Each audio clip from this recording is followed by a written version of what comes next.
Welcome to Solutions from the Yard, a candid discussion about life behind bars and its effect on society. We'll discuss reintegration or re-entry back into the community post-incarceration. Your host for this episode is Charles Hopkins. Welcome to this edition of Solutions from the Yard, a podcast that explores all aspects of the criminal and justice system, the DOC, the BOP, violation of parole, probation, Justice Department, criminal justice system overall. Today we'll be talking about prisoners, DC prisoners that are housed in federal prisons. We're calling this show 007, A License to Discriminate. Recently, Congresswoman Eleanor Holmes Norton sent a letter to the new director of the Federal Bureau of Prisons regarding the conditions that DC prisoners are now undergoing within the Federal Bureau of Prisons. DC prisoners are sentenced to the Federal Bureau of Prisons once they're found guilty under the DC Code. And when being found guilty under the DC Code, they are immediately sent to a federal prison because the District of Columbia doesn't have its own prison. Today I have two men with me, both served time in the federal prison, both have a lot of knowledge about the Federal Bureau of Prisons and there's issues that we'll be talking about today. Specifically, we'll be exploring the contents of Eleanor Holmes Norton's letter and some of the history of why the District of Columbia don't have their own prison. Today I have Mr. Michael Dickerson-Hill. Welcome to Solution from the Yard, Dickerson-Hill. How you doing, bro? And I have the man on the ground, Dietrich Trent. He always in the trenches. We call him Dietrich Trent, but we should be calling him Dietrich Trenches because he always in the trenches. How you doing, bro? How you doing, bro? Okay, now let's just jump right in this. Okay, we had the letter from Eleanor Holmes Norton. And Eleanor Holmes Norton sent this letter to the new director of the Bureau of Prisons with regards to some of the things that's going on in the Bureau of Prisons. But more importantly, two deaths that have occurred. So this automatically opened the door for them to jump into space. What we want to talk about today is, first of all, some of the things, I want y'all weighing on this here. She requested that all individuals convicted under DC Code, and this is what the difference is. You're under DC Code, you're under different sentencing mechanism and sentencing guidelines. Housed at USP Pollock, be immediately moved to a safer facility because of the death of two DC residents and other targeted violence against DC prisoners. Mike, give our audience an overview of the BOP and some of the prisons, and then work your way to Pollock and give them some insight to what Pollock is. Okay. First, I'll tell them how much time you did. And, go through your prison bio. Well, my name is Michael Dickerson-Hill, and I did 24 years of incarceration, and I started out in the Maryland system because I had charges in Maryland and in DC. And once I was finished my Maryland time, I came back to the DC system, which was being ran by the feds at the time. Because the feds had took over, in 1998. That's right. That's when they took over in 1998. So anybody that was incarcerated in Washington, D.C. getting transferred, started getting a 007, and eventually started getting transferred out to the feds because Lorton closed right after that. It closed, a few years after that. And when I left the Maryland system in 2005, I came into the federal system. It's just a whole different system compared to Maryland. It's a different system compared to Lorton. Mm-hmm. It's more so the feds, they try to have all this strict control, and they wasn't even prepared for us. Right. I'm going to go there first. Okay, go there. They wasn't prepared for us because when we came, you had a lot of guys that had life without parole. You had guys had life with parole. You had guys with 20 to life. You had guys with 15 to 45. They had all these different they had all these different sentences. And when they was going up to see the board, one of the number one things that we had to go through when they was going to see the board, they kept seeing the brothers under federal guidelines. Right. And when they kept seeing them brothers under federal guidelines, they was getting shot down because the federal guidelines didn't apply to our regular parole guidelines. Right. So you had brothers fighting those guidelines for years. I mean, for years. Mm-hmm.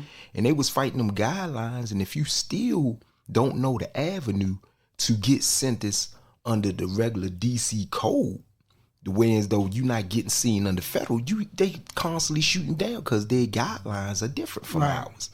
So that was one of the major problems that I saw with a lot of guys, man. They was, like Donnell, he had 25 to life, but he wound up doing 30. Right. Because he kept getting seen under the federal guidelines. This is part of not being prepared. Right. And see, so then he had to find out the channels how you get seen by DC guidelines. Once you got seen by DC guidelines, then they automatically give you parole because you fit the criteria. And by being under these different guidelines, how did that play out in terms of like your security levels in what systems you find them in? Like, for example, if I'm seen under the federal guidelines, do that mean that they look at my record and say, okay, federal guidelines, max, DC guidelines, minimum? Or was that something that was? Yeah, well, in the federal system, they got what's called a point system. Mm-hmm. So your points that you have is based on what security level you're gonna be in. Right. So whatever, if you got low points, like 7 points, something like that to that effect, you get sent to a low. It was certain. It was a certain guideline that you had to go by. So you might have 11 to 7. Stuff like that. Right. Then from 7 on down, it was pre-release. And then once you start getting into the higher points, like 23 points, 24 points, that put you into the guidelines of being in either medium high or high. So let's and I'm gonna go deep about this. So initially, did they classify all DC prisoners in the high category, or did most DC prisoners get seen a high, medium, and max, or was they and then they started assessing them, or was they given the due process in terms of say, okay, we under these guidelines, but we factoring in you got 10 years, or you're DC prisoner, but you got 10 years, and therefore you got 3 in on it. You can be low, medium, mm-hmm. and which will allow you to be eventually minimum. Or did they just say, like, everybody in the max and high, medium, and then work your way out? Was that overall? Well, from what I saw, it was like it goes by how many it got a lot of different guidelines to it. It goes by how many convictions you got, because you can have a guy with a lot of convictions. He only got 5 years. They're gonna send him to a pen. Right. But you sending me to a high security level prison, and all I got is 5 years. You got I might be in the cell with a dude that ain't never going home. You see what I'm saying? So the guidelines vary. You understand what I'm saying? But some of it goes by how many convictions you got. Some of it might go by when we left Lorton, it might go by what was in your jacket. Right. And your files. So if you got stabbings in your files, they automatically say, hey, send them to the pen. Regardless of how much time you got. Regardless of how much time you got. So they really, it was kind of like a biased outlook the way they was giving us. Like you said, man, we guilty because we 007s.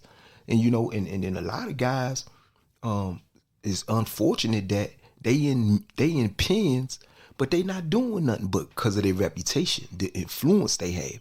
And when you got a lot of influence, whatever compound you going and chatter going around, hey, such on the compound, woo on the compound, you know what I'm saying? It causes a lot of chatter.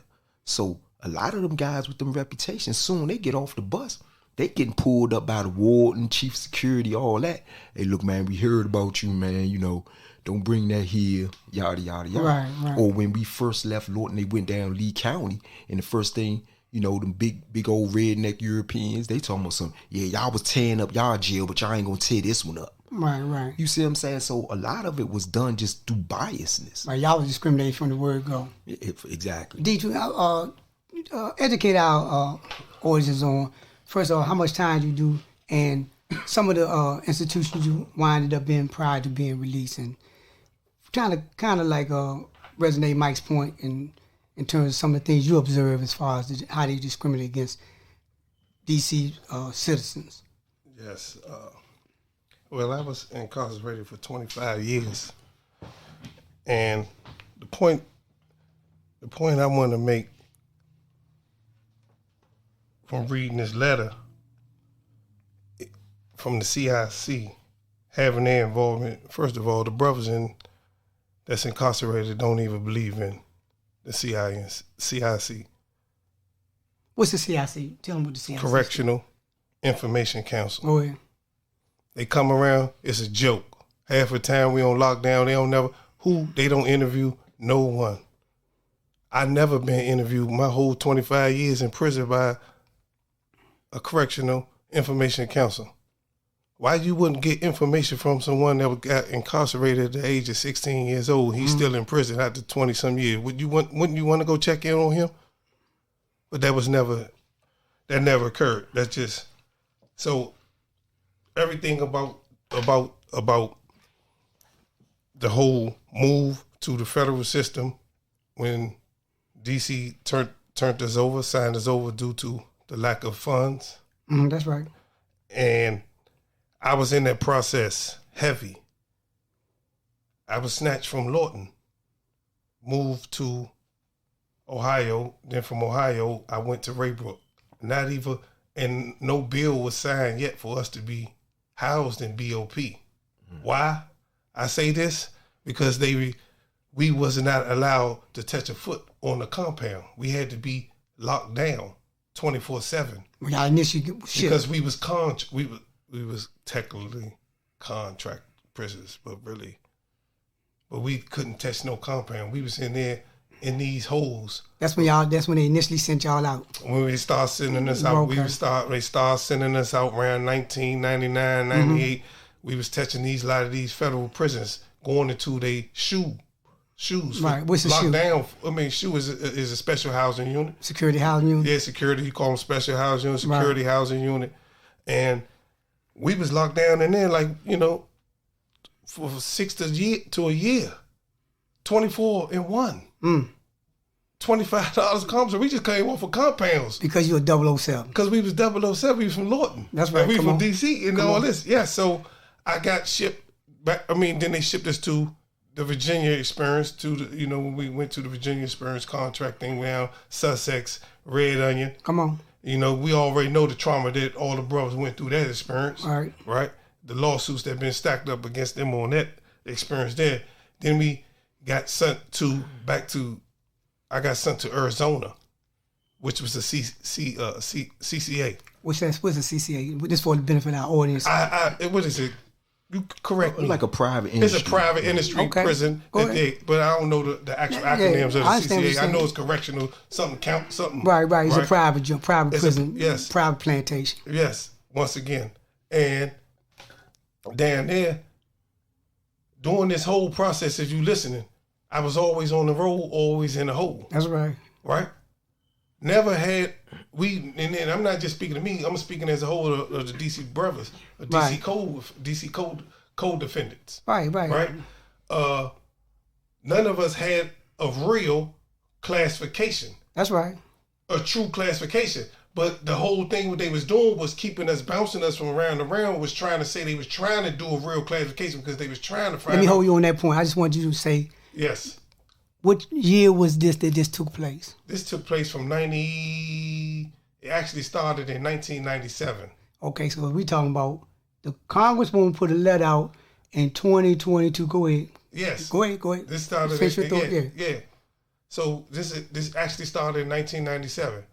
I mean, I could go further back there because I got shipped out before that too on a contract agreement with the warden of Lorton and another warden from the state of Pennsylvania. When she eventually came to DC, ended up being the head of the DOC. Okay. Right? We ain't gonna say no name because this is not for all that, but Go ahead. yeah, I got shipped out on that too. So it's been a lot of money. So the discrimination been going on Man, since. discrimination been going on since we was in Lorton. Right. So it's never been that. You know, they've been sending brothers from Lorton to the feds when they wasn't federal prisoners. That's right. A lot of our brothers been getting killed out there, been on the war. For years, they've been getting shipped out there because they shipped them from Lorton saying because their reputation they thinking and sending them out there to the feds. And then they ship them back. I got a lot of big homies that went through that. And they came back to Lorton after doing so many years, surviving out there. So the discrimination been going on with DC prisoners since the establishment. Right, that's right. Of DC Superior Court. Okay. Right? But getting back to the process of what was going on, we never had a true classification. That's right. I would tell you what they did to brothers in us. All of us was in Arizona. Like you said, it was brothers from 6 months left on their time all the way to the door ain't opening up no more. Okay. They dropped all 300 of us on the compound of Leavenworth, and that was in the year of 1999 and going into 2000. Ain't none of us, and then I'm about to bring y'all to her, ain't none of us had a true classification. All of us was there because they had the bed space. That's right. Not because we fit the criteria of being in the penitentiary. That's right, come on. Right? DC prisoners actually started the establishment of Grand Prairie. What's that? Grand Prairie is a destination and classification center that the Federal Bureau of Prisons established with an independent contract with people to do classifications on all BOP prisoners. They have a special team that was established because they did not, like Brother Mike Dickinson was speaking about, you had brothers with all types of different sentences. If you know DC code sentences, we always had ambiguous and crazy sentences. Right, that's right. Right? Indeterminate wild sentences. Right. They didn't know they couldn't understand the language because a lot of these, I'm talking facts right here, and I'm talking because a lot of our brothers, a lot of our judgment commitment orders was written in ink. Right. They didn't understand that stuff when they got it. They didn't understand it.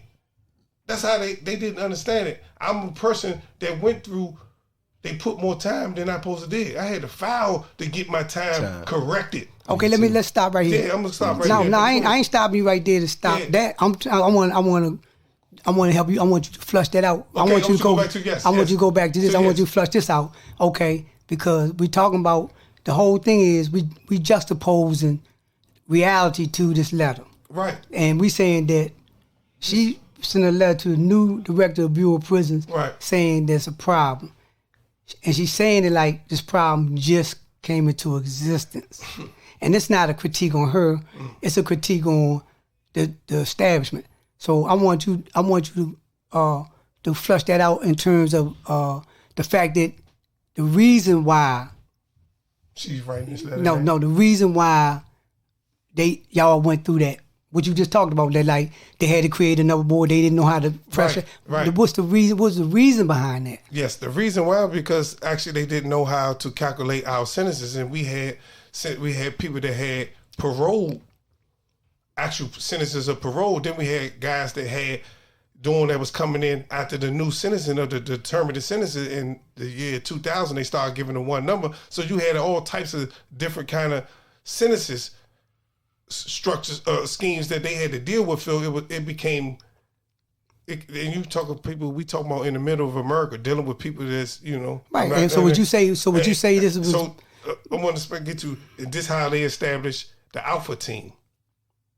The Alpha Team was established to only deal with DC code offenders. That's my point right there. That's what I wanted to get at.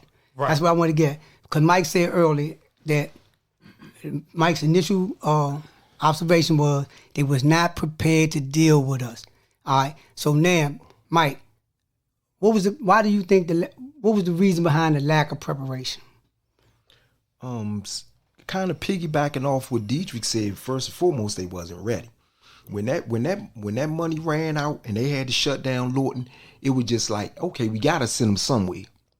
And once they started doing that, shipping us out by the thousands, these federal institutions didn't know what to do with us. You know what I'm saying? There was a lot of violence being conducted. It was a lot of like he said, it was a lot of lawsuits put in because they didn't know how to deal with the DC guidelines. Come on. You know, and I got sentenced because I had multiple different charges. One of my charges was I had carrying a pistol without a license and the ammunition charge. I got caught with 3 boxes of bullets and a pistol. When they had, I caught the charge in 96, but when I got sentenced under a guideline called the Omnibus Act, which I never heard of. I didn't even know what it was. You know, and that sentence came out, it came from the DC Council, and it was out from 1994 into 2000. Within that 6-year span, if you caught a felon charge within 94 and 2000, you had to go to your expiration date if you didn't make parole. So they didn't really know how to deal with that. You understand what I'm saying? Right. Because that was made up by DC Council. So when I was trying to fight that, because eventually that's how I wound up getting out. Come on. Because I got out 3 years early. But I was trying to fight that. Also, I was fighting my gun charge because they had my expiration date at 2024 when it should have been 2023. Because like you said, Grand Prairie never calculated my time I was over to jail. Right. I was over to jail fighting my charge, and they never calculated me for that. Right. So the BOP kept telling me, oh, you go home in 2024. And I'm like, no, I don't. You know, and so I finally got that time. This is no exaggeration. I got that time took back in 2020. I got sentenced in 97, and I didn't get that year that they owed me until 2020. Going back and forth with Grand Prairie. They keep having all these different stipulations. Oh, man, we get the judge to write a letter. Man, look, man, check this out. You got the paperwork right in front of you. You got my judgment commitment order. You know what I'm saying? So why you need the judge to sanction something? The judge's signature right there. Yeah. What the judge said in court is right there. So why I got to get a special letter from the judge when the judge said how I'm supposed to be sentenced right then and there? He said pro nunc tunc, which means to go backwards. That's right. So the wording is right there. So why did I have to go through all this, tap dancing just to, you know what I'm saying, get this year back? Let me ask you this, and you can pick up on this here. Okay, so now we established that they wasn't prepared to deal with, they closed Lorton down, they put DC prisoners that were sentenced under DC code into a federal environment, and then, based on what y'all saying, start evaluating y'all under federal guidelines arbitrarily and capriciously. And in doing that, okay, that created an environment where you have DC prisoners sentenced under DC code being sent to different maximum security and high max facilities. Go from there, DJ. So what did that create? What type of environment did that create for the BOP? And because this is what she's saying. She's saying that that they should have put them in a safer facility. But the safety, from what y'all telling me, is not a matter of a safer facility. It's a matter of a lack of procedures and policies that directly relate to DC prisoners that's under DC code that's creating a problem. Therefore, putting them in environments where I'm in an environment I ain't supposed to be in, but I can't get out of this environment because Mike just said I can't get out of this environment because no matter what I say, you saying, I hear what you're saying, but as far as I'm concerned, you're on the federal code. And I'm not going to tell you that, but I'm going to act like that's what you're under. And I'm going to subject you to that when I make my decision. So what did that kind of environment, how did that play out in terms of the environment that prisoners under DC code find themselves in? It was a stressful environment. You know, it was humane when you watching others have, how would I put this, saying, you watch the federal code prisoners all around. That's right. You watch their process from going home and getting out. Right, that's right. From getting released from these federal prisons, it'd be a smoother process. That's right. The DC prisoner process it was totally different. Right. Like Mike just told you, he had to get the judge to say it was him that sentenced him. Yeah, that's right. But this was what the DC co-defendants was put up against. Right. Right? And you talking about, and I've been in the federal prisons, and I watch I wake up in the morning, he's the officer of the block. The next morning, he coming in there with a suit. He's my case manager. You don't, what? Mm-hmm. Yeah. And you telling me, oh yeah, you go home with such and such. You don't even know my stuff. You can't even tell me that. You was just in there trying to lock doors. Right. So this is the stressful environment that we was getting to where the brothers was fighting, dying, man, blood, sweat, and tears, trying to get them to understand the DC code. We've been screaming out from them walls from years to DC about, man, come and fix this misjustice that's going on. That's how the Alpha team was established. Right. That was their response. That was their response, but it didn't do anything to all the other misjustice that was still going on. How long after y'all was out did the Alpha team come into existence? How long was DC prisons? The Alpha team was established in the 2000 and I could roughly say after like 2010. Yeah, that's crazy. Come on. I could say around that time. So all that time they subjecting y'all to like whoever feel like they want to say. Yes. So right. and you told me brothers already been in. Right. I got you. Go ahead and finish up. And this is the stressful environment that the brothers was going through in there.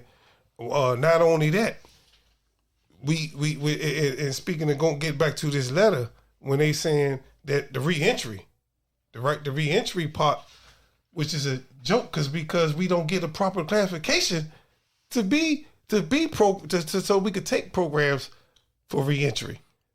Right. They don't know how to give us a classification, a proper classification, so we can benefit from these reentry programs. Because the first thing they always say, and with a lot of brothers, they got life on their back, and he could be going home tomorrow, man, you got life. You're not eligible for this.